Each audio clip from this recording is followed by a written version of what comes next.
এই ইলমটা হাসিল করতে হয়। আল্লাহ কারোর দিলের মধ্যে ঢাইলা দেয় না, নবীগণকে আল্লাহ ঢাইলা দেয়। নবীগণকে আল্লাহ কি করে? আদম আলাইহিস সালাম যে দোয়া করছে সেই দোয়াটা এই জন্য উম্মতের, যে মানুষ ভুল ত্রুটি করবে তার জন্য দোয়া করে।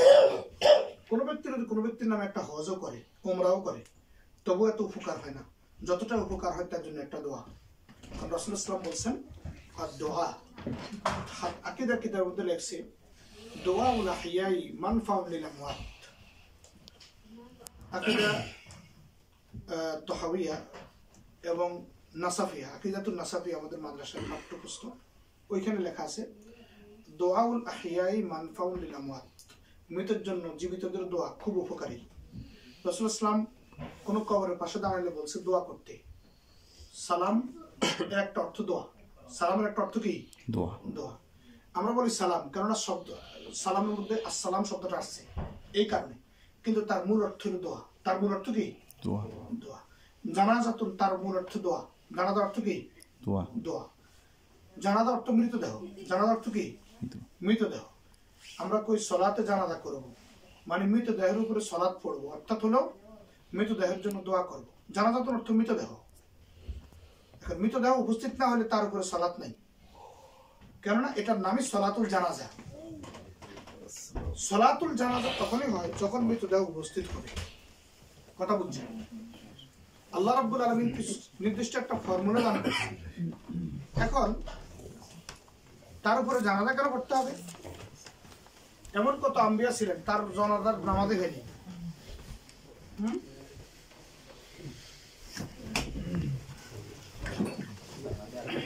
সলাতুল জানাজা অর্থ হলো মৃতদেহ উপস্থিতির উপরে যে দোয়া করা হয়, এটা একটা দোয়া। মরে গেলে কবরস্থ করার পরে যে সালাম দেওয়া হয়, এটা একটা দোয়া। এটা একটা কি? দোয়া। আমরা যদি কোনো ব্যক্তির জন্য দোয়া করি, ঘরে বসে আল্লাহ তুমি আমাকে মাফ করো ইসালে সাহেবের উদ্দেশ্যে, এটাও দোয়া। ইসালে সাহেব জায়েজ, যে কোনো ব্যক্তির ক্ষেত্রে ইসালে সাহেব হতে পারে, ইসালে সাহেবের ক্ষেত্রে কারো দ্বিমত নেই। তো মানুষের যে দুইটা কর্মের কথা উল্লেখ করলাম, ভালো এবং মন্দ, এই মিশ্রিত আমলের নাম হলো মানুষ, ইনসান। তো রাসূল সাল্লাল্লাহু আলাইহি ওয়াসাল্লাম বলেছেন তুযাক্কিরুল খায়রা, তোমরা মৃত ব্যক্তির ভালো কর্মটাকে উপস্থাপন করো আর তার জন্য দোয়া করো। নবী সাল্লাল্লাহু আলাইহি ওয়াসাল্লাম নিজেও দোয়া করেছেন। সাহাবীদেরকে দাফন করার পরে নিজেও জান্নাতুল বাকি, যে একটা বাকিউল গারকাত যে আছে, বাকি শব্দটা নামকরণ হয়েছে। রাসূল সাল্লাল্লাহু আলাইহি ওয়াসাল্লাম চোখ দিয়ে পানি টপ টপ করে পড়ছিল তার সাহাবীদের দাফন করার পরে। শেষ রাতে গিয়ে ওইখানে তিনি দাঁড়াইতেন। কবরের পাশে গিয়ে দাঁড়িয়ে দোয়া করা, এটা নবীর সুন্নাত। এটা কার সুন্নাত? তিনি নিজে এই কাজটা করেছেন। এজন্য ওই জায়গার নাম এখনো বাকি। এখনো কি? বাকি। বাকাই অর্থ হলো কান্না করা। রাসূল সাল্লাল্লাহু আলাইহি ওয়াসাল্লাম সেখানে কান্না করেছেন তার সাহাবীদের জন্য। আর এই জায়গাটার নাম বাকা এই কারণে যে ওসমান রাদিয়াল্লাহু তাআলা কোনো কবরের পাশে দাঁড়িয়ে গেলে কাঁদে দিতেন, তিনি কবরের পাশে দাঁড়াতেন। এই মর্মে হাদিস আবু দাউদ ইবনে মাজায় এই মর্মে হাদিস রয়েছে। তো মানুষের যে ত্রুটি বিচ্যুতি, এটা কোনো ব্যক্তি যদি বলে সে জীবনে একটা ভুল করেনি, সে এই কথাটা বলার দ্বারা সে একটা গুনাহ করলো। এই কথাটা বলার দ্বারা সে কি করলো? একটা গুনাহ করলো। এই কথা বলা যাবে না। আল্লাহ পাক নবীদের কথা কোরআনে উল্লেখ করেছেন, ইসমাতুল আম্বিয়া কদ গফার লাকা মা তাকাদ্দামা মিন যামবিকা ওয়া মা তাআখারা। আপনার আগের উপরে সব গুনাহ আল্লাহ মাফ করে দিয়েছেন, তার কোনো গুনাহই নেই। এই কথা আল্লাহ কোরআনে উল্লেখ করেছেন। নবীদের ব্যাপারে আল্লাহ পাক এই সাক্ষ্য দিয়েছেন।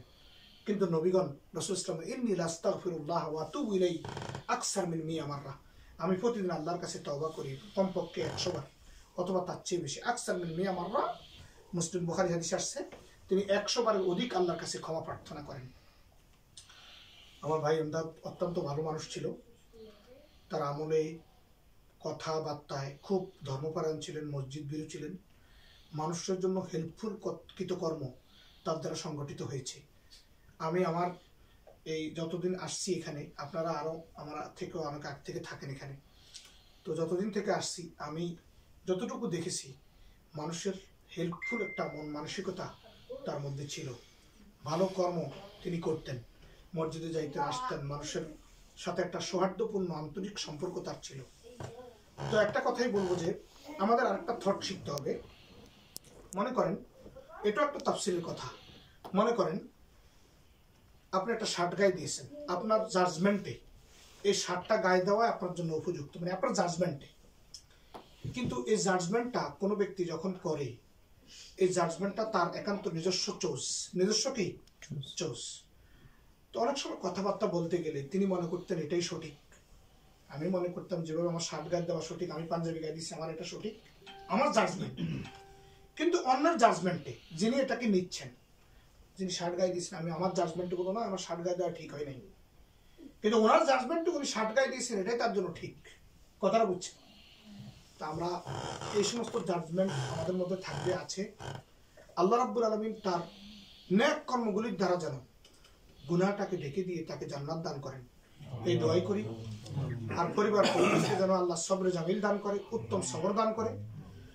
আর এই মৃত্যুটা থেকে আমাদের একটা শিক্ষণীয় বিষয় আছে, সেটা হলো আমরা যারা জীবন অতিবাহিত করি, কোন দেশ থেকে কোথায় সফর করে কই চলে আসছি জীবনের তাগিদে, এই জীবনের তাগিদটা আমাদেরকে আনতে আনতে এখানে আনছে।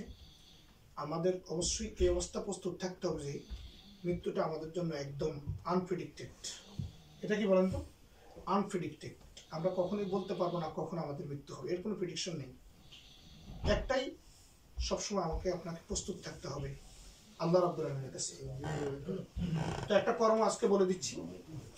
রাসূল ইসলাম বলছেন, কোন ব্যক্তি যদি এই অবস্থা থাকে যে ইমানের মধ্যে থাকে, অবিচল থাকে, ইমানের উপর ইন্তেকাল করে, হাদিসের মধ্যে আসছে আল্লাহ রাব্বুল আলামিন তার জীবনের ভুল ত্রুটিকে ক্ষমা করে দিবেন ইমানের মর্যাদায়, ইমানের মর্যাদায়।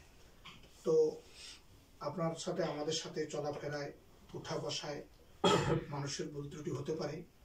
আমরা আজকে এটাই দোয়া করি, আল্লাহ পাক ভাই আমদাদকে ক্ষমা করে দেন, তার ভুল ত্রুটি মাফ করে দেন। প্রত্যেকে সূরা ফাতিহা, ইখলাস এবং দুরূদ শরীফ পড়ি। তিলাওয়াতে কোরআন আর দুরূদ শরীফ সবসময় লাজিম রাখবেন। যতটুকু আপনার হিফজে আছে কোরআন একটু থেকেই পড়বেন, কিন্তু যদি না পারেন ঘরে প্রতিদিন একটু হলেও কোরআন তিলাওয়াত করবেন, এতে করে বারাকা হাসিল হয়। বারাকা কি হয়? হাসিল। দ্বিতীয় হলো দুরূদ শরীফ। কোনো ব্যক্তি যদি চায় যে তার মৃত্যু আসানের সাথে, কোনো ব্যক্তি যদি চায় যে আল্লাহ তার কবরের মধ্যে মানে গুনাহ বিনা আযাবে আল্লাহ তাকে কবর শান্তি দান করুক, তাহলে অধিক পরিমাণে দুরূদ শরীফ পড়তে হবে। আমাদের আলেমরা একটা কথাই বলতেন, দৈনিক কমপক্ষে 200 বার দুরূদ শরীফ। কয়বার? 200। যদি আপনি বড় দুরূদ শরীফ না পারেন, সাল্লাল্লাহু আলাইহি ওয়াসাল্লাম, কি বলবেন? সাল্লাল্লাহু আলাইহি ওয়াসাল্লাম, সাল্লাল্লাহু আলাইহি ওয়াসাল্লাম, এটা তো পারেন। এটা সকালে বিকালে পড়বেন। এতে করে দেখবেন যে জীবনের কষ্ট দূর হয়ে গেছে, ঋণ মুক্ত হয়ে গেছে। আপনার আমার জীবন থেকে দেখবেন যে যে কোনো প্রকার সংকট আল্লাহ দূর করে দেবে। হ্যাঁ, লা ইলাহা ইল্লাল্লাহ, কোরআন শরীফ যদি মুখস্থ পারেন, আয়াতুল কুরসি, যাই পারেন, যে সূরাগুলি পারেন, এটা পুনরাবৃত্তি পড়বেন। কোরআনের এক নাম, কোরআনের নাম কেন কোরআন হলো? কারণ এটাকে অধিক পরিমাণে পড়া হয়। কারা ইয়াকরাউ অর্থ পড়া, কারা ইয়াকরাউ অর্থ কি? পড়া। সেখান থেকে কোরআন অধিক পরিমাণে পাঠ করবে দেখা, তার নাম কোরআন। যত আপনি পাঠ করবেন ততই আপনার জন্য সওয়াব। রাসূল ইসলাম বলছেন, মান কারা হারফান মিন কিতাবিল্লাহি আযজা ওয়া জাল, যে আল্লাহর কিতাব থেকে একটা হরফ পড়ে, ফালাহু আশার, তার জন্য 10 নেকি রয়েছে। আর যে রাসূলের প্রতি একবার দুরূদ পড়ে, আল্লাহ তার 10টা নেকি দান করেন, 10টা গুনাহ মুক্ত করেন, 10টা মর্যাদা বৃদ্ধি করেন। তো এই দুইটা আমলই করবেন। অন্যান্য আমল যেহেতু আমাদের জন্য একটু কঠিন, যে কোনো আমলই করবেন, শুদ্ধ নিয়ত রাখবেন ইনশাআল্লাহ। আর সকলের জন্য দোয়া করবেন। মানুষের জন্য দোয়া করা ইবাদত। আল্লাহ রাসূল সাল্লাল্লাহু আলাইহি ওয়াসাল্লাম বলেছেন, কোনো ব্যক্তি যদি কোনো ইনসানের জন্য দোয়া করে, এই মর্মে দোয়া করে যে আল্লাহ তুমি তামাম মুমিন মুমিনাতকে মাফ করো। এই পৃথিবীতে যত মানুষ ইন্তেকাল করছে ঈমান নিয়ে, প্রত্যেকের জন্য একটা সওয়াব আপনার আমলনামে লেখা হবে। কথা বুঝছেন? এইটুকু মুখতাসার কর্ম আপনারা করবেন। দ্বিতীয় হলো, মানুষটার ইন্তেকাল সত্যি আমাদের সবাইকে জাগরণ করে দিয়েছে, মানে আমাদের একটা আম গাছের মতো একটা লাড়া দিয়ে দিছে, বড়ই বেদনাদায়ক। আল্লাহ তার পরিবার পরিজনকে সবর দান করুক, তাদের হেফাজত করুক, প্রটেক্ট করুক, এই দোয়া আল্লাহর কাছে করি। আর তাকে আল্লাহ পাক জীবনের সমস্ত গুনাহ থেকে মুক্তি দান করে জান্নাতবাসী করুক। সকলের মধ্যে গানের জন্য সকলের জন্য দোয়া করবেন। হ্যাঁ, রেডি? আল্লাহুম্মা আনতাস تبارك ربنا وتعاليت يا ذا الجلال والإكرام. ربنا ظلمنا أنفسنا وإن لم تغفر لنا وترحمنا لنكونن من الخاسرين.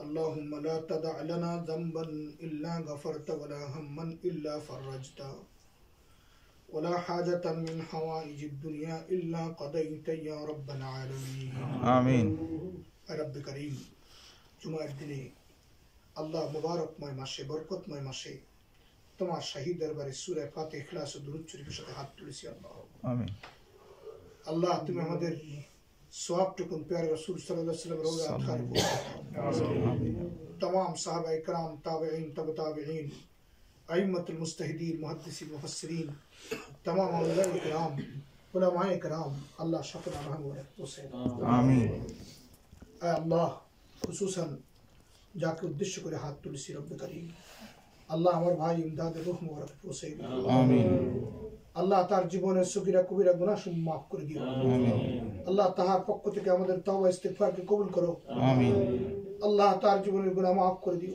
آمين আল্লাহ কবরকে জান্নাতের বাগান বানায় দিও آمين রওজাতুল মিন রিয়াদিল জান্নাহ বানায় দিও আল্লাহ তার পরিবার পরিজনকে সবরে জামিল দান করো আল্লাহ তাদের হিফাজত জান মাল ও হায়াতের নিরাপত্তা তোমার কুদরতি হাতে সুপর্দ করলাম মাওলা আল্লাহ তুমি তাদের হিফাজত রাখিও آمين হে আল্লাহ যারা হাত তুলেছি মা বাবা থেকে শুরু করে নিকট দূরে আত্মীয় স্বজন যে যেখানে অন্ধকার কবরে শায়িত হয়ে আছে আল্লাহ আল্লাহ তুমি সকলের রূহ মুবারক পৌঁছে দিও آمين আল্লাহ তাদের সকলে বারজখ জীবনে তুমি রহমত দান করো آمين আল্লাহ তুমি তাদের প্রতি রহম করো آمين আল্লাহ জীবনের ভুল ত্রুটি মাফ করে দিয়ে জান্নাতবাসী করে দিও آمين اللهم لا تدع لنا ذنبا إلا غفرت ولا هما إلا فرجت ولا حاجة من حوائج الدنيا إلا ما قضيت يا رب العالمين آمين يا الله اللهم ربنا هب لنا من أزواجنا وذريتنا قرة أعين واجعلنا للمتقين إماما آمين ربنا اغفر لنا ولإخواننا الذين سبقونا بالإيمان